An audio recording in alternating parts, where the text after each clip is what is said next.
برطانوی حکومت سے 1947 میں پاکستان اور بھارت کو آزادی حاصل ہوئی۔ کشمیر میں مسلمانوں کی اکثریت تھی مگر وہاں کا راجہ ہندو گرا تھا۔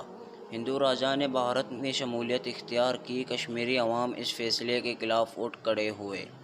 1.25 سال تک جنگ جاری رہی۔ اقوام متحدہ نے 1949 میں جنگ بندی کرا دی اور اپنی فوج وہاں بھیج دی تاکہ جنگ بندی قائم رہ سکے، اور فیصلہ دیا کہ کشمیر کے لوگ آزادانہ رہیں اور اپنے شماری مطابق اظہار کریں کہ وہ بھارت میں شامل رہنا چاہتے ہیں یا پاکستان کے ساتھ ملنا چاہتے ہیں۔ پاکستان نے اس فیصلے کو بخوشی قبول کیا، مگر بھارت کی ہٹ دھرمی کی وجہ سے آج تک کشمیری مسلمانوں کو یہ موقع نہیں دیا گیا۔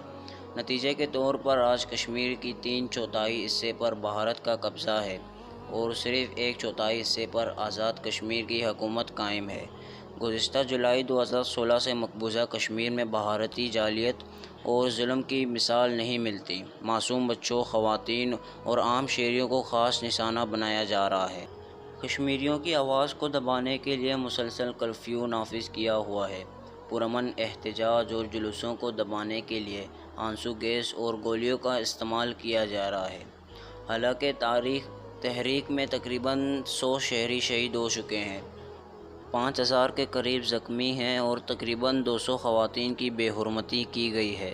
کشمیری مسلمان اس دن کے انتظار میں ہیں جس دن وہ اپنی خواہش کے مطابق آزاد حکومت بنائیں گے۔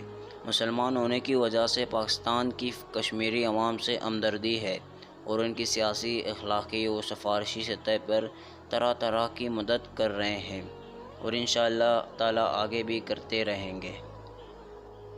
اور آج ان سب ظلم کی مین وجہ بھارتیہ جنتا پارٹی ہے، جو کشمیر اور خاص طور پر مسلمانوں کے دشمن ہیں اور اپنی سیاسی کاروبار جمائے بیٹھے ہیں اور لاکھوں مظلوم کشمیریوں کو شہید کر چکے ہیں۔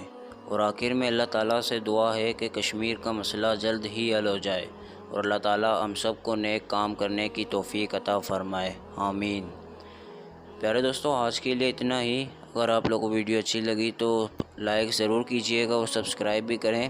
ملتے ہیں نیکسٹ ویڈیو میں، تب تک کے لیے اللہ حافظ۔